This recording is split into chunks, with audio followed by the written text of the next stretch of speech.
We are excited to show you the new progress of the McLoud Intermediate. This will be the main entrance and the car drop-off area. Along the north side is the view of the parking lot in the gymnasium. This is the view of the far north side of the building, which will be parking and bus drop-off. This is the main entrance to the building, which will include double doors for security. This is the tornado shelter, which will include classrooms, hallway, and restrooms.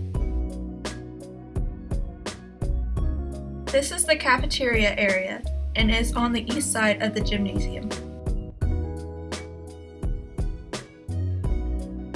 The competition gymnasium will feature seating on the north side.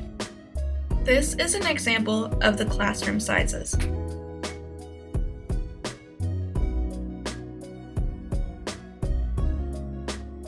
This is the library and the STEM Center. The STEM Center is centered in the library. We're looking forward to finishing and opening the building in February of 2020.